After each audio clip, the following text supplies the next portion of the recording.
Olá, sejam muito bem-vindos a mais um vídeo aqui do canal. E hoje a gente vai começar um novo projeto usando somente JavaScript, tá? Sem nenhuma biblioteca e sem nenhuma imagem. Vamos usar apenas desenhos no Canvas. Deixa eu mostrar para vocês o jogo. É esse aqui, vou dar um F5 para atualizar. Então, qual é a proposta aqui? A gente tem uma tela inicial, tá? Isso aqui é um modal. Aí quando a gente clica aqui no centro, a gente começa o jogo e o nosso personagem é esse círculo aqui no centro, tá? E esses círculos coloridos, eles se aproximam, tá? São os inimigos que a gente tem que combater e a gente dispara, tá? Então a gente vai estar criando aqui projéteis a partir do centro da tela, tá? A gente vai estar trabalhando o ângulo dos projéteis, né? A projeção propriamente dita. Mas tem um placarzinho aqui em cima, conforme a gente vai destruindo os inimigos, a gente vai pontuando. Quando o inimigo toca no nosso player, o jogo acaba, game over, a gente tem um score final aqui. Se você quiser começar um novo jogo, tem um botãozinho aqui, New Game, a gente clica aqui e começa uma nova partida com a pontuação zerada. Beleza? Então, esse é o projeto que eu pretendo construir no final dessa série de vídeos, junto com vocês. Tá legal? O que a gente vai trabalhar de interessante aqui? Bom, nós temos o ciclo de vida, né? A gente tem uma tela inicial, temos o desenvolvimento do jogo, temos uma tela de game over e tem um botão para a gente começar uma nova partida. Então temos um ciclo de vida, temos um jogo completo nesse sentido. A gente vai trabalhar a questão dos ângulos, de criar projéteis, né, que são disparados a partir do centro da tela em ângulos de acordo com a posição do mouse. A gente vai trabalhar com partículas diretamente no JavaScript puro. Acho que eu não abordei isso no canal ainda em nenhum vídeo, tá? Se eu não me engano, a gente já trabalhou partículas com Phaser, mas com JavaScript puro é o primeiro projeto que eu trago trabalhando partículas. A gente vai trabalhar música e efeito sonoro e a gente vai estar desenhando direto no Canvas. Esse projeto eu não estou usando nenhuma imagem importada, né, de nenhum arquivo. Todas as imagens, toda a parte gráfica do projeto, ela está sendo desenhada diretamente no Canvas e as telas de começo do jogo e de game over, elas são elementos HTML, são divs customizadas com CSS. Então a gente vai trabalhar também essa questão de manipulação do DOM e de estilos, né, com CSS. Mas antes da gente começar a codificar o projeto, eu queria muito que vocês entrassem no canal desse camarada aqui e dessem pelo menos uma curtida. É o Chris Course, tá? Esse projeto ele é amplamente embasado, inspirado nesse vídeo aqui, ó, HTML5 Canvas em JavaScript Game Tutorial. Ele faz um jogo que é essencialmente isso que a gente vai fazer aqui. Eu tomei algumas liberdades com relação ao desenvolvimento do projeto e com relação ao game design também e a estética do projeto. Mas assim, é muita coisa que eu me inspirei nesse vídeo. E o canal desse cara é fabuloso, é sensacional. Então, assim, eu não faço muita questão de que deem like no meu vídeo, compartilhem nem nada, mas esse cara aqui eu recomendo demais que vocês conheçam o conteúdo dele. Assim, para quem tem dificuldade com o inglês, infelizmente, né, o canal dele, imagino que ele seja estadunidense, né, ele fala inglês. E eu acho que, bom, eu não testei as legendas para ver a qualidade, mas se você tem facilidade com o inglês, cara, imperdível, se inscreva nesse canal e, sei lá, apoie da maneira que você puder, compartilhando os vídeos, curtindo, etc. Tá joia? Então, vamos começar a codificar. Deixa eu fechar aqui. Eu vou criar uma pasta, aqui eu vou chamar de Eclipse, que é o nome do nosso projeto. Aqui dentro eu vou criar um index.html, tá? Deixa eu abrir aqui no meu editor de texto. E aqui a gente tem só uma estrutura básica HTML, tá bom? Essencialmente, né, o doctype, alguns metadados aqui, que é só questão de configuração, não vai fazer muita diferença. Head, a gente vai ter o que? A gente tem aqui um link para a folha de estilo, né, para o nosso arquivo CSS. Então eu já vou configurar isso aqui. Vou botar aqui, ó, ponto barra, quer dizer, a partir desse diretório a gente vai entrar numa pasta chamada CSS, e dentro desse diretório CSS eu vou ter um arquivo chamado style.css. Tá joia? Aqui no body eu vou criar um elemento canvas e eu vou criar dois links para dois arquivos JavaScript. Eu vou dividir esse projeto, eu vou criar um arquivo para armazenar as classes, tá? Vai ser um projeto bastante orientado a objetos. Então eu vou ter um arquivo de classes e um arquivo com o script principal, né? O core do desenvolvimento do jogo. Só para modularizar um pouco e deixar o código mais organizado. Então eu vou ter aqui um script, source, vai ser ponto barra, quer dizer, a partir desse diretório, a gente vai entrar numa pasta chamada JS, e dentro dessa pasta a gente vai procurar um arquivo chamado classes.js. Fecho aqui, e eu vou ter um outro que eu vou chamar de script.js, que também vai estar nessa pasta JS. Beleza? Então aqui no nosso index.html, por enquanto a gente vai fazer apenas isso. Tá? Criamos aqui nosso canvas, criamos um link para o arquivo CSS e criamos dois links para dois arquivos JavaScript. Então vamos criar esses recursos aí. Primeiro eu vou criar uma pasta CSS. Dentro dessa pasta eu vou ter um arquivo que eu vou chamar de style.css. Já posso abrir aqui no meu editor. Certinho? Pasta CSS, arquivo style.css. Além disso, eu vou ter uma pasta chamada JS. E dentro dessa pasta, eu vou ter um documento classes.js. Já posso abrir aqui no meu editor de texto. E vou ter um outro documento que vai ser o script.js. Beleza, a estrutura de arquivos a princípio é essa. Então, o que a gente pode começar fazendo aqui? A primeira coisa que eu vou fazer, eu vou criar um recurso para me ajudar, para eu não ter que ficar toda hora, toda vez que eu quiser referenciar um elemento do DOM do HTML, né, algum elemento HTML dentro do documento, não ter que ficar fazendo toda hora o documents.querySelector. Então eu vou pegar esse método do documents.querySelector e vou colocar esse método dentro de uma função. Então eu vou criar aqui uma constante, const. Eu vou usar aqui o dólar ou cifrão, chamem como quiserem, mas vocês podem usar também o nome que vocês quiserem, né? Não precisa ser esse. E ele vai receber então um método. Eu vou chamar aqui uma arrow function, tá? Ele vai receber uma tag como parâmetro e vai retornar um document.querySelector, passando aquela tag que a gente recebeu como parâmetro. Então, a gente vai chamar algum elemento do documento HTML aqui e ele vai retornar esse elemento através do método documents.querySelector. Tá joia?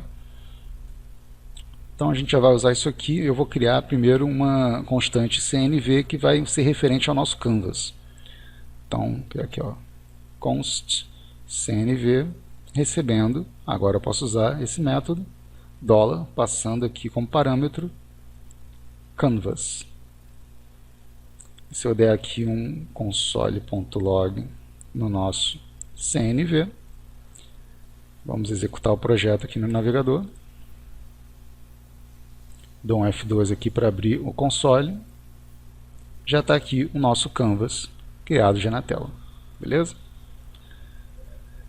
Bom, então eu vou atribuir ao nosso canvas uma largura e uma altura para ele ocupar a nossa tela inteira. Então vou dizer aqui que nosso cnv.width vai receber inner width. O que quer dizer isso? Que a largura do nosso canvas, nosso elemento CNV, vai receber a largura da janela.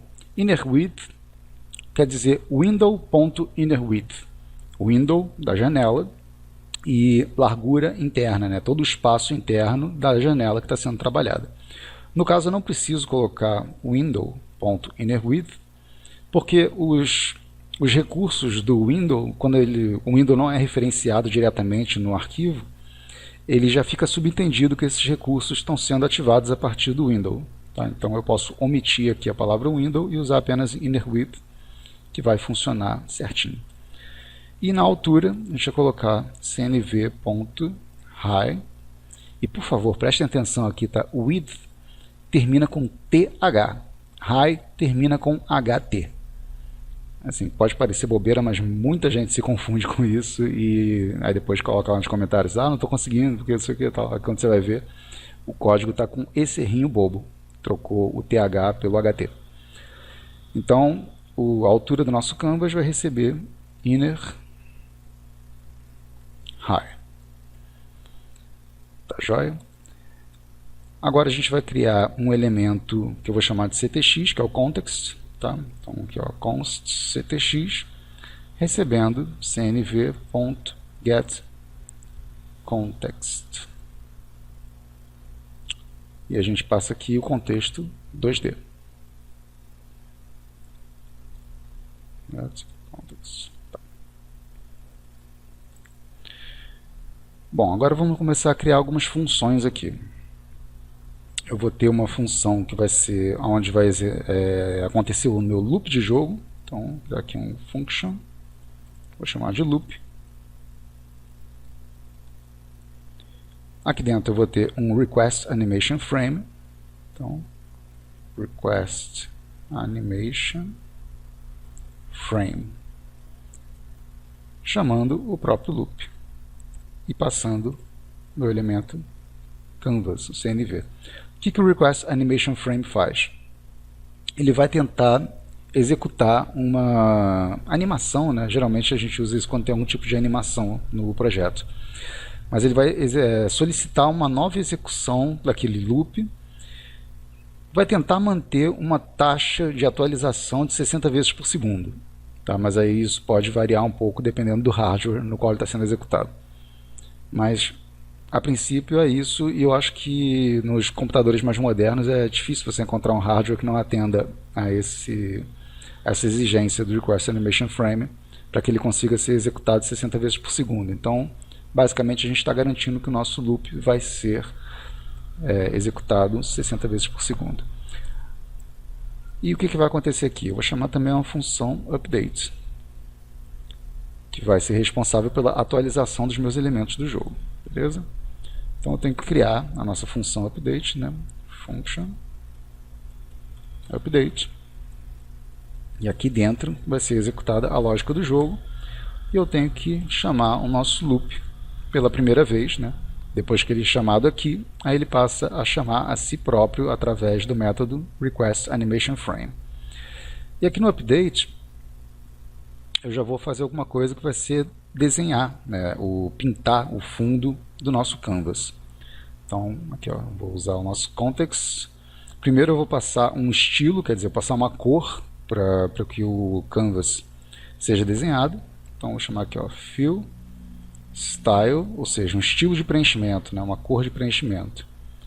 Vamos passar um valor aqui, a gente pode chamar preto mesmo, né? Não, vou passar o seguinte. Eu vou usar o método RGBA, então aqui ó, RGBA, quer dizer Red, Green, Blue e Alpha.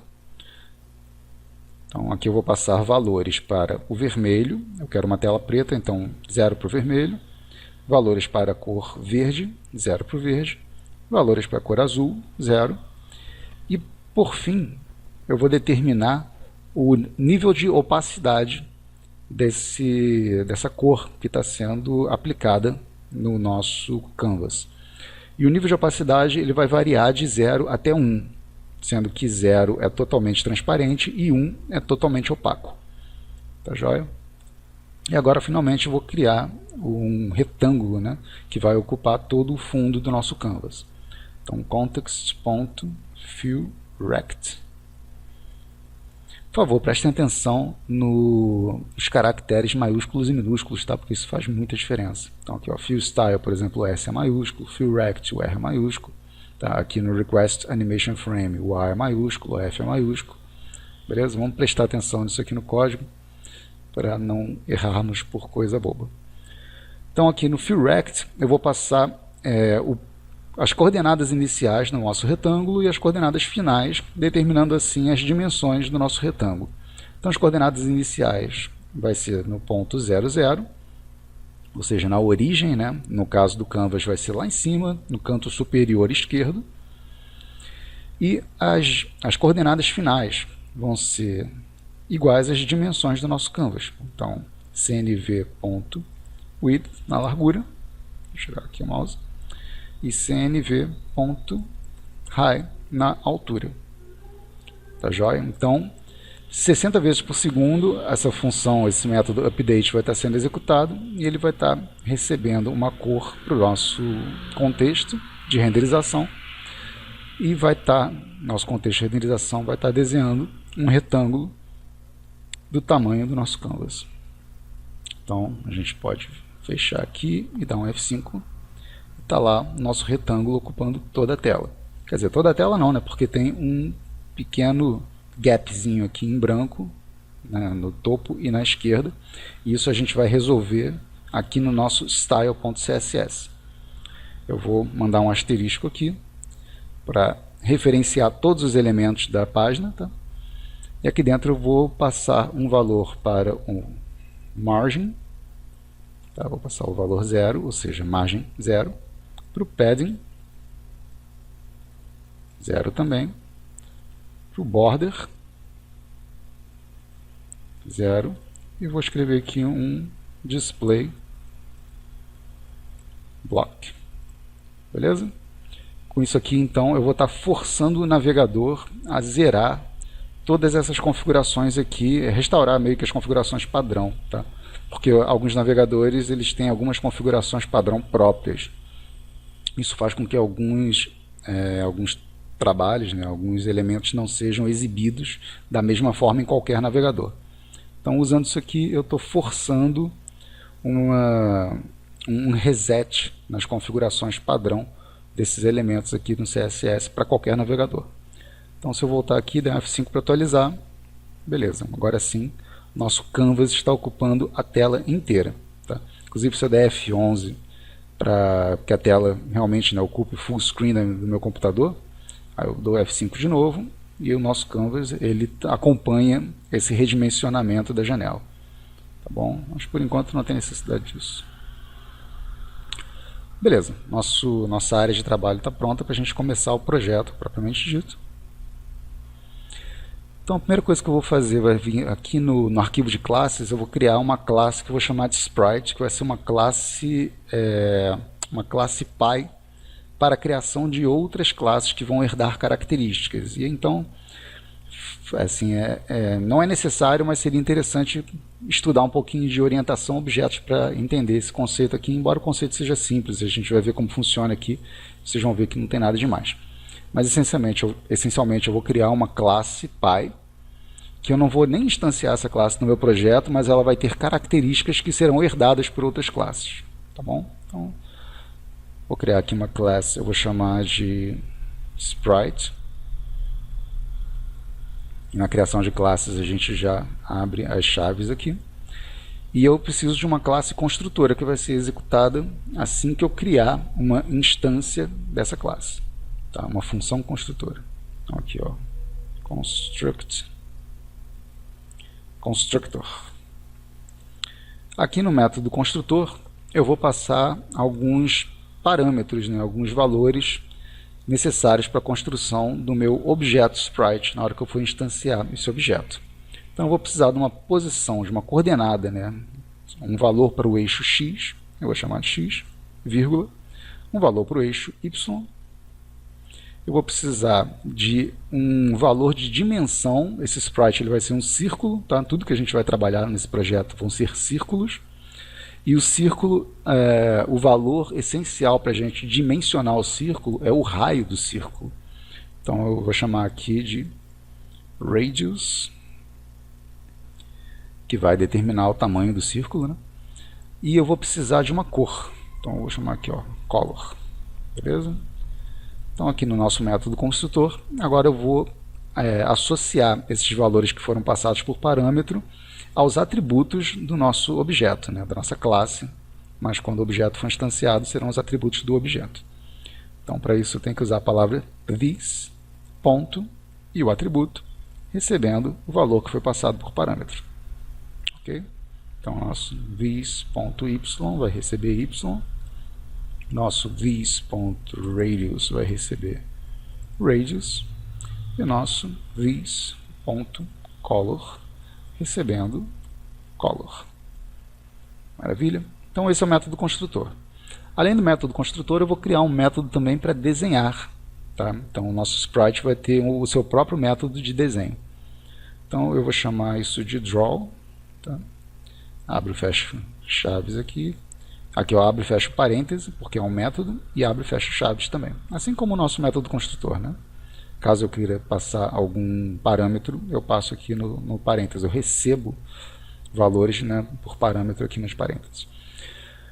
Então vamos lá. No nosso draw, a primeira coisa que eu vou fazer vai ser usar o context. Né,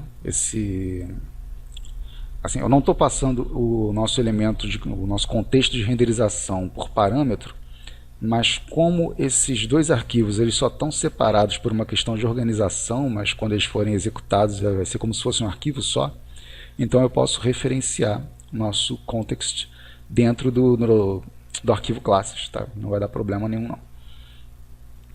Então eu vou usar aqui o context.beginPath. Isso aqui é um método. E o beginPath, o que ele faz? É como se eu tivesse uma folha em branco, que é o meu canvas, tá? E eu encostasse a caneta no papel, mas eu não desenhasse nada por enquanto. É só para dizer assim, ó, vamos começar a desenhar, tá bom? Aí depois disso eu vou vir aqui com um context.arc. Já que a gente vai desenhar círculos, né? O método do contexto de renderização para desenhar círculos é o arc. E o arc ele recebe alguns valores por parâmetro. Então o primeiro valor são as coordenadas de posicionamento. Então aonde que ele vai ficar no eixo x e onde que ele vai ficar no eixo y. E aí a gente vai passar nossos valores aqui, ó, this.x, o valor do eixo x, e this.y é o valor no eixo y. Agora a gente precisa passar as dimensões do círculo que a gente vai desenhar, né, do arco que a gente vai desenhar. Então a gente tem que passar o raio, né, o radius. Então vamos passar this.radius. Agora a gente vai passar dois valores. Um representa o ângulo onde a gente vai começar a desenhar o arco, e o segundo representa o ângulo que a gente vai concluir o desenho do nosso arco. Como a gente vai fazer um círculo completo, quer dizer, um arco fechado, então a gente vai começar no ângulo 0 e vamos terminar em 2π. Beleza? Então aqui, ó, math.π vezes 2.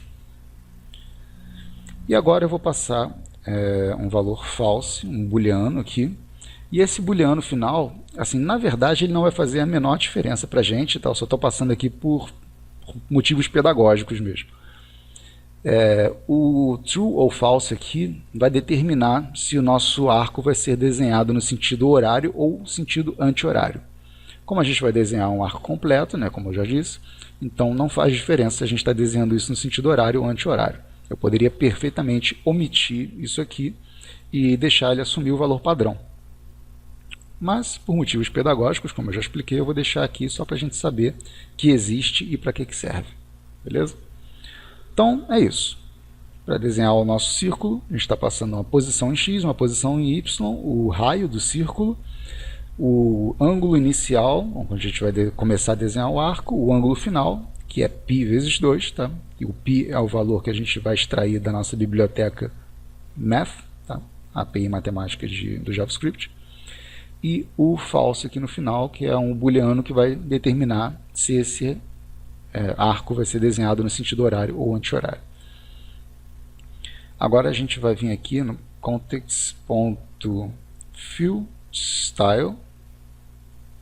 Vamos passar uma cor para esse círculo que vai ser desenhado.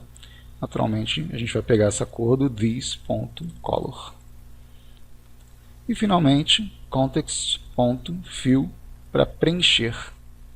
Então, tudo isso aqui, essas 3 linhas de código, são meio que para preparar o desenho que vai ser feito, e o desenho efetivamente ele é feito aqui no context.fill, que é o momento em que ele é colorizado e exibido na tela. Tá joia? Então, para testar isso aqui, a gente pode vir aqui no script, aqui na função update, a gente dá umas 2 linhas aqui. Primeiro a gente precisa instanciar o sprite, né? Então, eu vou criar aqui em cima, vou chamar um const player, recebendo um new sprite. Aí a gente tem que passar os valores por parâmetro, né? A posição em x, a posição em y, o raio e a cor. Então a posição em x vai ser o centro da tela na largura. Então a gente pode passar aqui, ó, cnv.width sobre 2. A posição em y vai ser a altura, né, a metade da altura do nosso canvas. Então cnv.height sobre 2. O raio eu vou passar 30.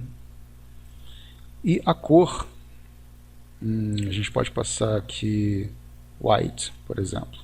Vai ser um círculo branco no meio da tela preta. Então agora sim a gente vem aqui no update e a gente pode dar aqui o nosso player.draw,